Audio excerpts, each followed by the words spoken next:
Alrighty, we got a couple people in here. Let's get started. Alrighty.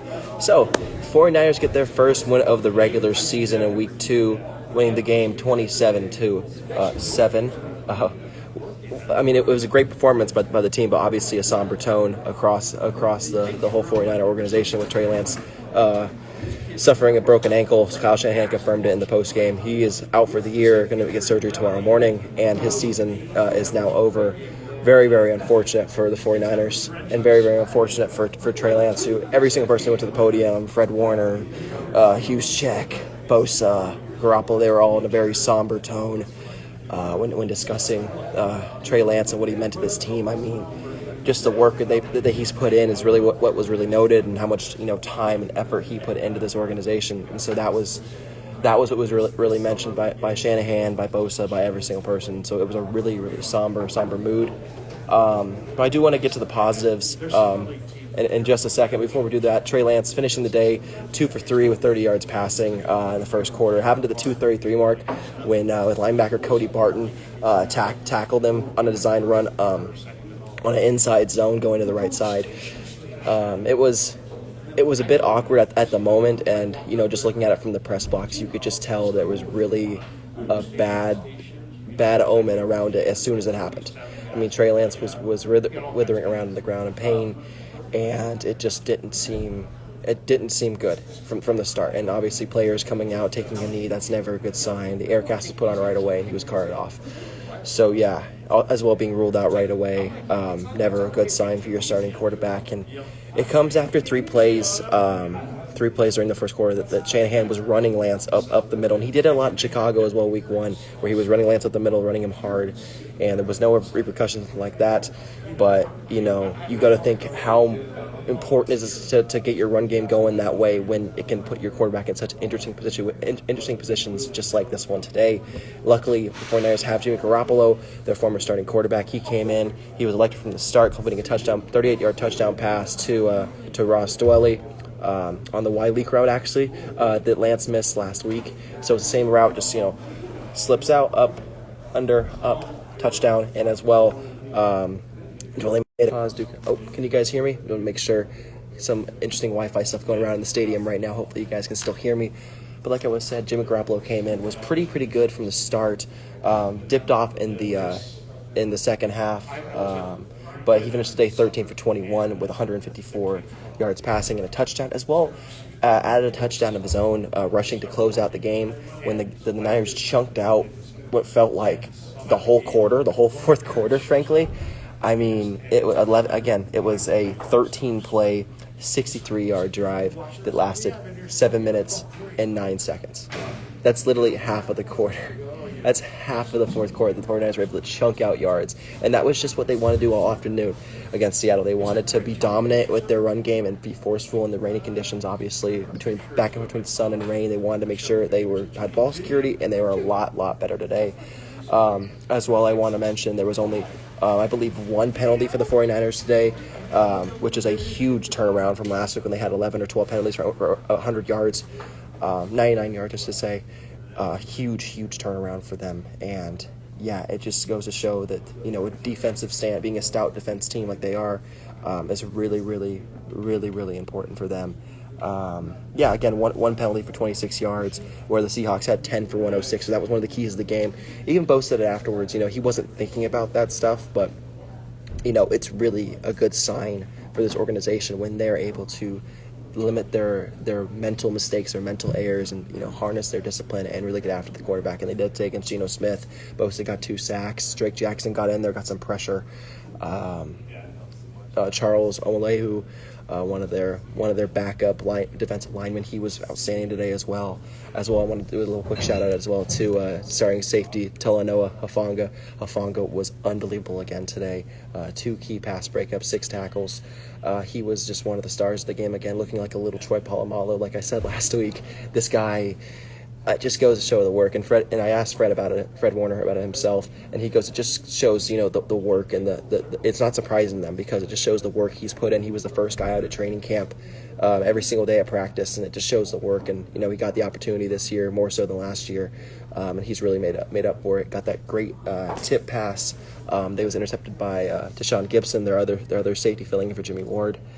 And then as well got another pass breakup that could have been easily a pick as well, on an inside curl route. I forget which receiver it was, but on an inside curl route, it could have been that way as well.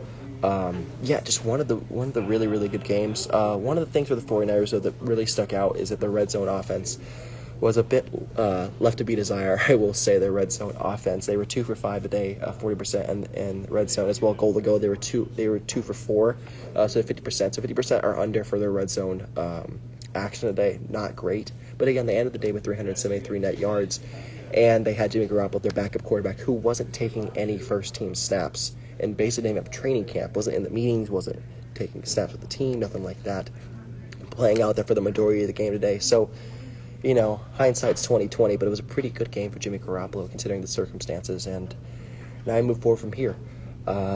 Where do we go from here? Next week they have the Broncos. Obviously they didn't look very great, look a little uninspired against the Houston Texans. I know they pulled out that win, I believe 19-7 or 19-6, I forget exactly. 19-6, or sorry, 16-9. I apologize. They pulled out that win. But they don't look as inspiring against, obviously a familiar foe in Russell Wilson next week, and that's the goal for them, is what they're looking forward to. And they have a team that's built on defense and veteran players, and that's what's going to go. A couple quick notes as well to add for Jimmy G. Talking to him afterwards, he said it was riding like a bike.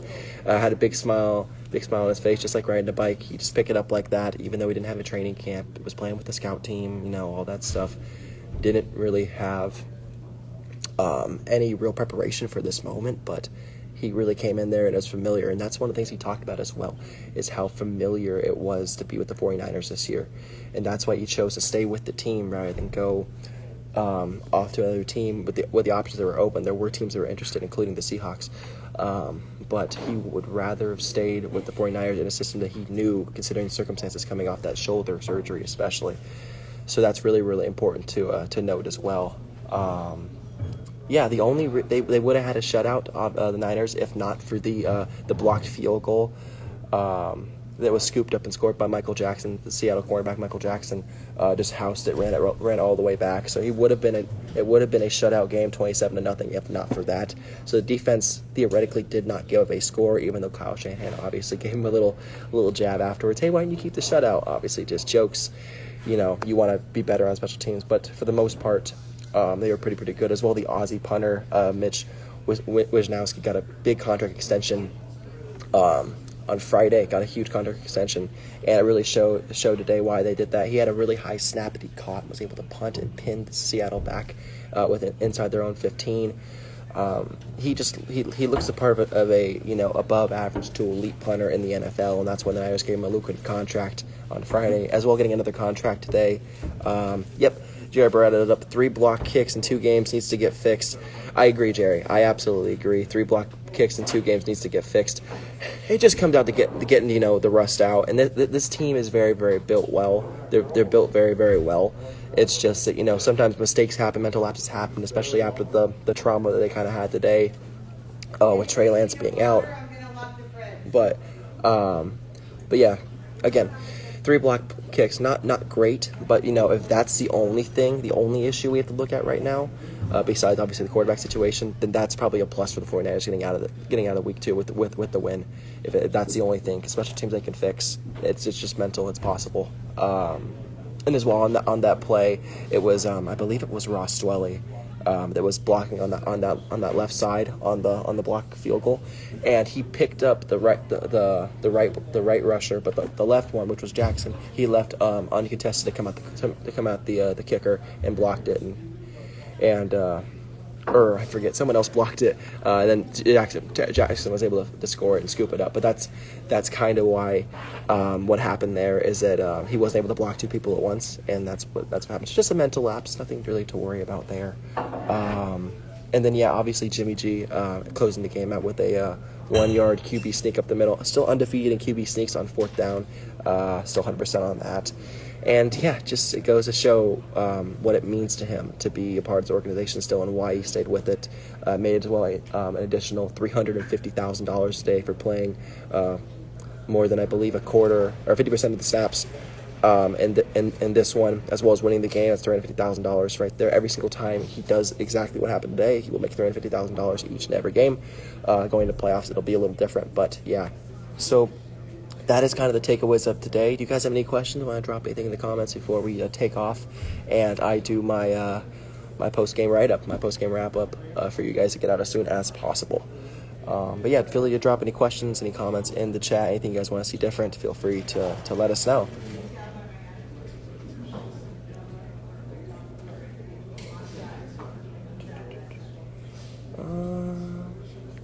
Not seeing any. Let me see.